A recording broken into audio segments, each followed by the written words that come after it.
Welcome to the Show Me the Way podcast. My name is Andrea Miller. I am your host alongside a dear, dear friend, Tammy Thompson, and we are so excited to bring this podcast to you. So, the Show Me the Way podcast is dedicated to exploring the journeys of those who have faced adversity and found themselves on unexpected paths.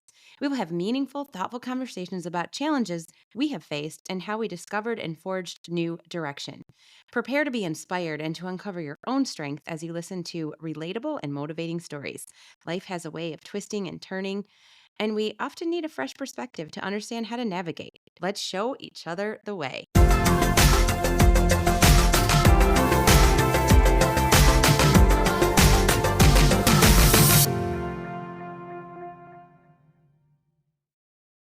Lucky number 5. In this episode, Tammy and I were joined by our friend and former business partner, Terri Sweeney. Terri has an infectious warmth and love for life. Although her original family plan looked different than she expected, she has shared her heart, not only with her twins, one of which is a special needs daughter, but also with foster children and exchange students. Terri's story of love, joy, and finding beauty in life is one of true inspiration. We can all learn from her amazing perspective. Let's find the beauty in today's episode. And if you love what you hear from Terri, don't forget to leave a review or a rating after listening. Welcome back to the Show Me the Way podcast. Tammy and I are here and we are overjoyed at the wonderful responses we have gotten, the praises we've received for this new show. We truly appreciate your follow and your continued support, and we cannot wait to share today's interview with you.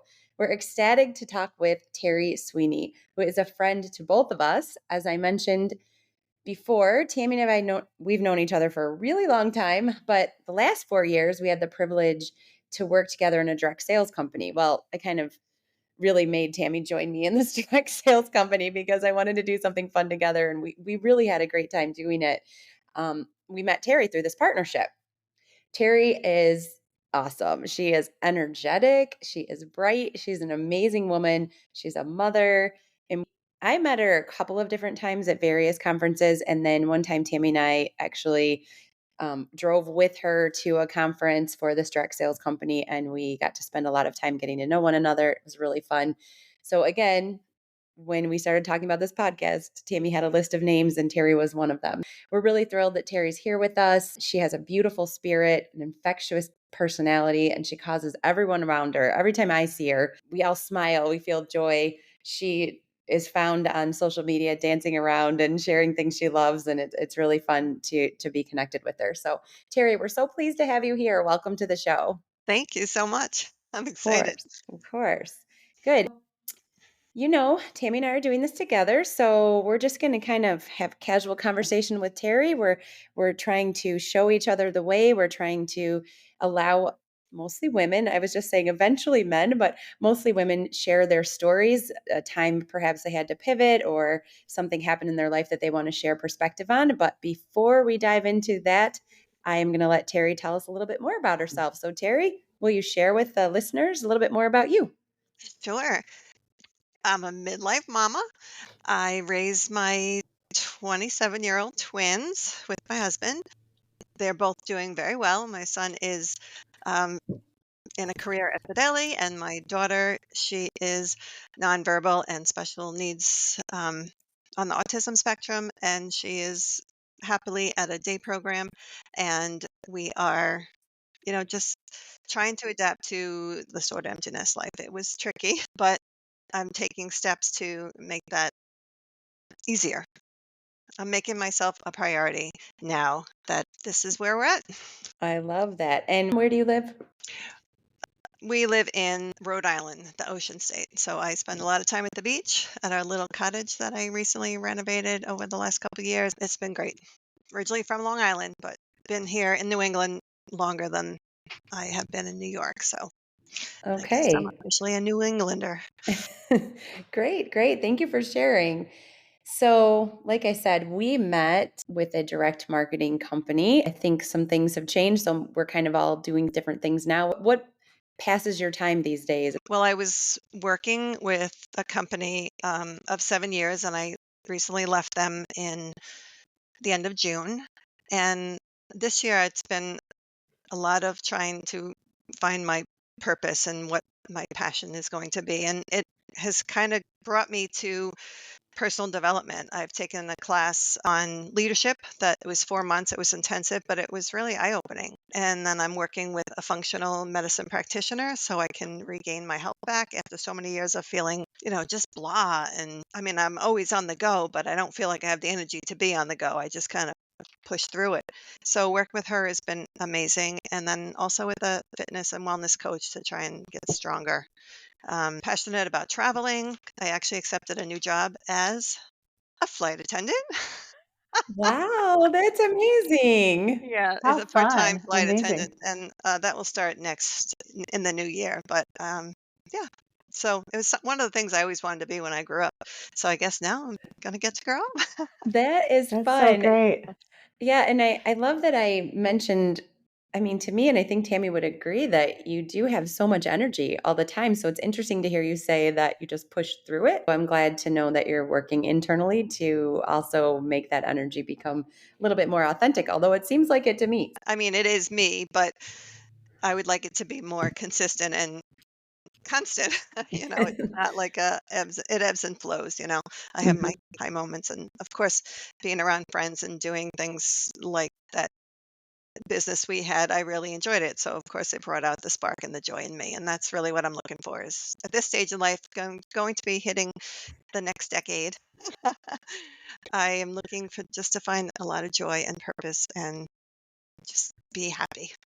Time is I short, right? Time is short. Yes, it is. Thank you for sharing that. I mean, that's amazing perspective for our listeners. So thank you so much. Okay, so again, everybody has stories. Some of us have multiple stories. I just kind of want to hear you share. You kind of already talked a little bit about some of the changes that are going on with your life right now, but I would love to hear when you thought you had a clear path, you thought the path you were on was going in one direction and you realized you needed to pivot. Do you have an example that you would want to share with us in regards to that? Similar to you and your story, I feel like I always wanted to be a mom. I wanted to have, well, 5 kids supposedly, but 4 as I got older, it was 4 and not 5. 2, I wanted to be my own, and 2, I wanted to adopt. So that was always my dream. So when I had we had the twins, that was great. But then we learned that she had some neurological issues and she was on the spectrum. And it wasn't until she was 10 that we found out that it wasn't genetics, but we held off having children at that point. So we tried to adopt. We pivoted and tried to adopt. My husband didn't want to go out of country, so we went in country, and it was with an agency that dealt with high needs children. And there wasn't anybody that we were a good match to adopt because of a child that's nonverbal. You can't have anyone that's sexually abused. Yeah, and most children, sadly, over 50% of the children at the time, it was over 50%, um, were exposed to sexual abuse, which is really sad. So we couldn't find a good match for her for adopting, but I still had that need to mother. So I ended up becoming a foster parent. So we had 3 different instances or situations where we fostered. That was a way for me to get my mothering in. But that comes with challenges itself. Now, there's a lot of issues that these children have. So after 3, we ended up becoming host moms and dads for exchange students. We hosted 3 international exchange students as well. So I still kind of got the mothering, but it was less stressful. How long did you do the foster parenting? Like, how many years was that? We had 3 different children at 3 different times, so it probably was over, like, not back to back. We took some breaks in between, but, I'd say probably almost 2 to 3 years. Okay. Wow. And then while you were talking about being a host family, I think I remember when we saw you in Florida that you were meeting up with. Was that a student I think you were meeting up with? Yes, she was with us, and we were on school vacation, so we were in Florida for school vacation. Yes, Right. and so she got to Okay. see Disney and stuff. It's all coming together now. Yeah. Wow. Okay. So, what types of things did you learn from being a foster parent? There was a lot of adversity because these children have been through so much, and I got a lot of pushback because people are like, "Oh my gosh, you have your own situation," like, "Why are you taking in foster kids? Don't you have enough on your plate?" And I just never really like that always bothered me because I'm like, there's always enough love to go around. It doesn't matter. So it wasn't always easy. Sometimes they would beat up on my boy. Sometimes They were challenging. I did have an infant that I got at 10 weeks, and he was the love of my life. I loved him, but he had a lot of issues, a lot of issues. I took him to so many appointments, and his prognosis was not good. And already a parent of a God-given child with special needs, I just didn't know if I had it in my heart to do him justice. We refused adoption, but I love that boy, and I'm still in. I know all of them still, so we're in their lives, all of them still. I just had to know my limits Right. Well, when it came to that. that's wonderful that I love what you said about the room in your heart because there is, not to get too spiritual, but God gave us so much love. He gave us these hearts, He gave us this ability to love, and it's so apparent. And when people don't think about that, when they're like, oh, we don't have enough space, or there's always room in your heart. I love that. So thank you There's for sharing that. always room at my table too. Even growing up, if someone I knew wasn't going home for Christmas in college or they didn't have a place to go, an exchange student, actually, when I was in high school, I would just, Mom, is it okay if I bring so and so home? And so that was always my heart. Like, there's always room at the table. It doesn't matter what you're serving, we'll make do. And I still feel like that today. That's wonderful. I think Tammy and I would both agree that we got that from you immediately too when we met you, just how open you are, and whatever we wanted to do or whatever we needed, you were there for us. You were open to things. Beautiful way to be. Thank you. I'm always up for anything. I'm like, yeah, whatever. Call me, I'm there. We haven't known each other for too long, and so I'm loving hearing more about your life and digging a little deeper into everything that makes up Terry. Thank you. But I do follow you on social media, and I do see your children. I should say they're not even children. I mean, they're in their 20s, but they're always your kids, right? Yeah. I see how your son is, and he just seems so loving toward his sister, toward your daughter. And she's the same. I mean, that beautiful smile, she gives it right back to him, even if it's not verbal. Yes. But he he's such an inspiration to me because I have an older son that has a special needs brother. And I just think they're such special people when I mean, both of your kids, my kids, they're all special, but there's just something in these siblings that Hmm. is different from other kids. And I wonder what you would say about that in terms of both of your kids with the foster children. How was that relationship? That's a good question. They definitely learned. I mean, having a sibling that with special needs, they just learned a different life. And I recently came across the expression of glass house sibling. And I asked him, I'm like, honestly, tell me. And that's when the parents see right through a child because they have to focus on the other. And I'm like, oh God, please tell me honestly, did you ever feel like this was the case? And he's like, absolutely not. 100% no, Mom. You did. He did a lot. And we actually bent over backwards to make sure he had opportunities to do as much as we could do for him. He was into sports, and we had a great network, and they would offer to carpool with him, or because she could only take so many practices, so we would like go to the games. But we would travel to all the tournaments, but we had a lot of help on our side in our community that would offer to pick him up and take him places that we she couldn't go to. But yeah, they always say if you want to know how to treat a person, look to the siblings. They just because they treat them just like any other person. And I think that's Mhm. really beautiful. But they did learn a lot about other people's situations. Not everybody grows up in a family with two parents in a house in the neighborhood with cars and pools or whatever. So they learn about other situations, less fortunate or, just different difficult situations. And that had really had an impact on my son. He went into high school and he ended up being selected as the man of the year for his graduating class because he embodied so much compassion and empathy. And in addition to being active as a student athlete, as a student volunteer for special needs programs, because he wanted to treat people the way he wants people to treat his sister. So he was very big on getting involved and working with that population at his school, and it carried on into college as well. So, yeah, he's a good boy. I love my boy too. Thank you for sharing. I know you love both your kids and Yes, those that you thank you. fostered, and oh, it's so apparent. And My nest is just it's so big, and it fulfilled my desire to mom, even though it was in the most unconventional ways. But I did get to truly love on so many people that were deserving and it was good for both of our souls. That is beautiful. Thank you for sharing all of that. Wow. You've given us a lot of perspective. What would you say to somebody that maybe is wanting to start a family? So maybe they're just getting started, or wishes they had already started a family, but maybe it's not working out the way that they would have preferred it to go.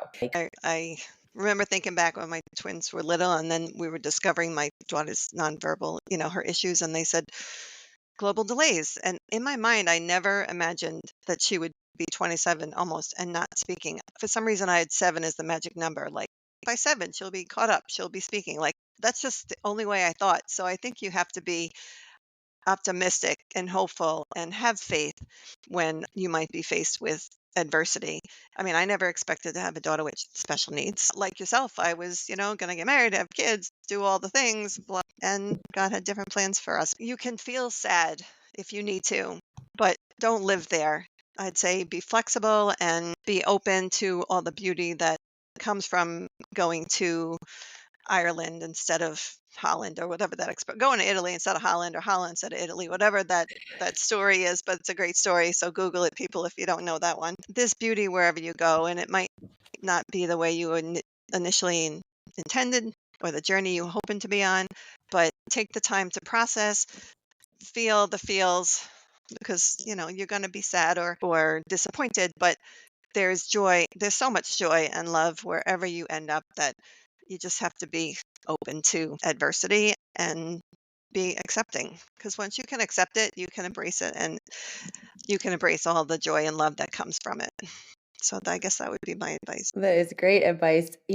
Every time I post, and it's been a little while, I haven't posted too much lately, but if I post on Instagram like a inspirational quote or I do a reel with some inspiration in it, I always say hashtag find the joy, but you just said find the beauty. So that's going to be my new thing because yes, it's important to find the joy, but also the beauty. Love that.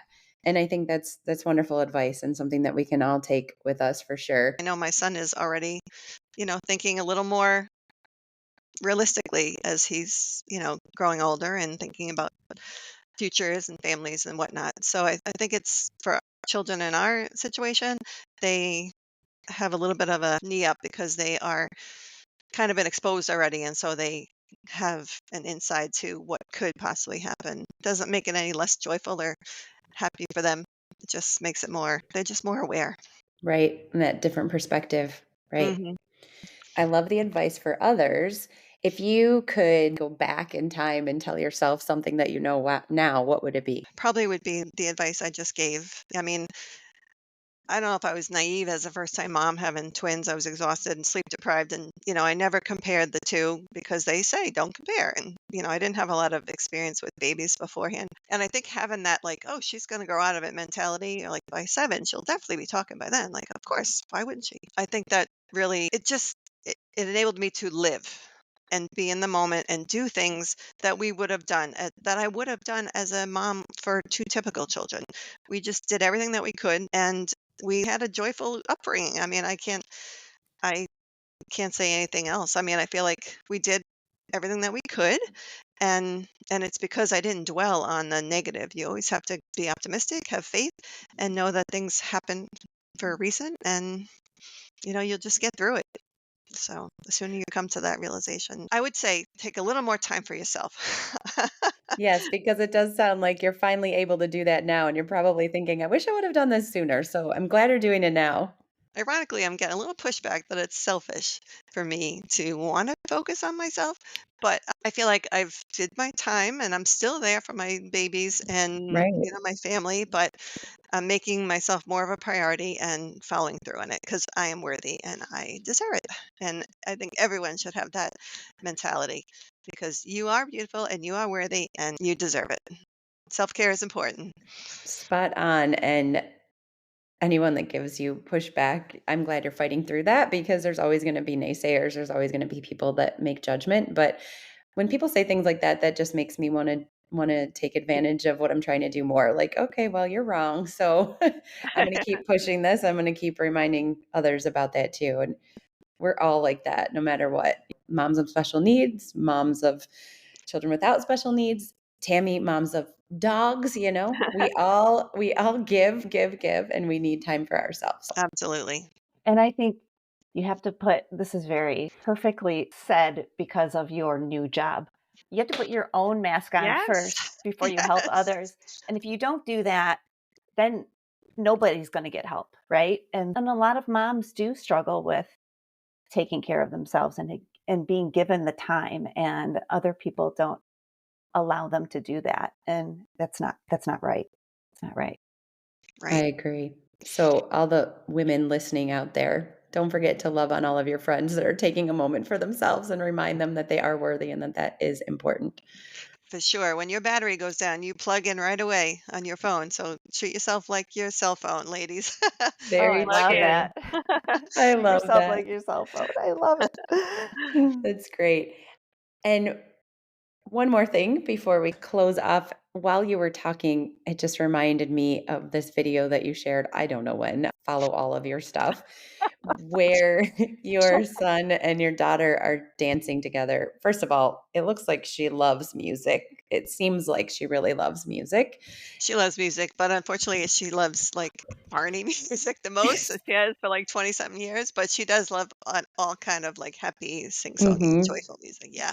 And I just keep picturing the two of them dancing together and the joy on her face and the joy on his face. He's And working it's on spinning her. Like that's his thing. He keeps working on spinning. I just think that exudes everything that you were trying to tell us today. Life is short, find the beauty, find the joy, work on the spinning. I love that. Yeah. Yeah. And I just appreciate the way that you show up and how you're sharing and talking with you. I know that the things that you post or that I follow, because we don't live in the same state. If we did, I would want to see you every day. But but that I see online, that's real. That's you. You're showing It's up as who you are. I appreciate it. It's definitely different to be at this, midlife stage. I'm going to be 60, and you really, trying to find your purpose and what you're passionate about and who you're going to shower your love and attention on when it's your kids aren't always around all the time, besides yourself. That's what I'm trying to work on, and I'm just trying to be my best version of myself, the happiest, the healthiest, the strongest, because I want to be around for the grands and to travel and do all these fun things. So Yeah, yeah, and you have more love to give, that's for sure. I do. Don't tell my And husband, but I was thinking about maybe fostering again, but shh, don't tell him. secret is safe with us. I'm really excited to see you Mhm. in your flight attendant uniform as well, so please make sure you share all of that with us. Certainly will after the new year. Hopefully, I'll be getting into my training. Yes, for sure. Well, thank you so much for being here. Exactly what we're trying to do with this podcast is share light, share perspective, share adversity and how you coped and dealt with it, and your story was spot on, and it was wonderful having you on the show, so thank you for being here. Thank you so much. It was great seeing you guys again. I miss you really. I miss you a lot. So hopefully we Yes, can you too. connect again in Yes. Florida again. Yes, in Yeah. Florida, and my parents live there, Tammy lives there, so it My makes sense for stepmom is me there, too. so yes, it's perfect. Come on It's a down. it's a great place for us to meet. Actually, Tammy is in the midst of building a new home, so when that's Ah, done, that's a great reason That's for a us to great go. reason. Yes, that'd be I'm in. great. Yeah. All right, ladies, thank you so much. Thank you. Thank you for joining us for the Show Me the Way podcast. We truly appreciate you tuning in to today's episode about overcoming adversity and finding your path. We hope it brought you new insights, empowered you with perspective, and inspired you to find joy in your journey. If you enjoyed this episode, don't forget to subscribe and share it with someone who could use a little motivation. Until next time, keep seeking the light and showing the way.